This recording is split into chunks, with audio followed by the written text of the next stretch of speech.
నిరుద్యోగుల కోసం గ్రూప్ పరీక్షలు డిఎస్సి పరీక్షలకు నోటిఫికేషన్లు ఇడిచిండ్రు కదా తెలంగాణ కాంగ్రెస్ సర్కారోళ్ళు. ఇక పరీక్ష డేట్లు దగ్గరనే ఉన్నాయని చదువుకోనికి తిప్పలైతున్నదని కొన్నొద్దుల కానుంచి డిఎస్సి పరీక్షను వాయిదేయాలని చాలా మంది ధర్నా చేస్తున్నారు కదా. ఇక ముచ్చట మీద సీఎం రేవంత్ అన్న క్లారిటీ ఇచ్చిండు. ఇయ్యాల 2 సంవత్సరాల కింద ఇచ్చిన నోటిఫికేషన్ 2 సంవత్సరాల నుంచి డిఎస్సి నోటిఫికేషన్ పరీక్షలు నిర్వహించకపోవడం వల్ల పిల్లలందరిలో అన్రెస్ట్ పేరుకుపోయింది.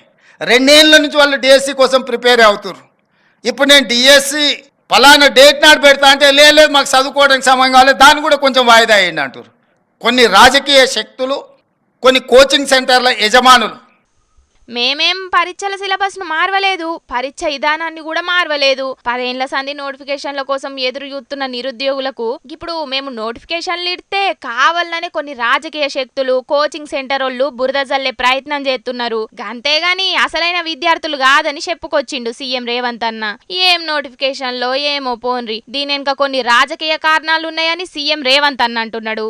లేదు పరీక్ష డేట్లు ఒకటెనక ఒకటి దగ్గరనే ఉండే వరకు అభ్యర్థులు ప్రిపేర్ కాలేకపోతున్నారని విద్యార్థి సంఘాలు అంటున్నాయి. ఇడుమంటే పాముకు కోపం, కర్వం అంటే కప్పకు కోపం అన్నట్టే ఉన్నది పరిస్థితి. గిల్లిద్దరి నడుమ పాపం అసలైన నిరుద్యోగులు నలిగిపోతున్నారు కదా అని అనవట్టిండ్రు గి ముచ్చటెరకైనోళ్ళు.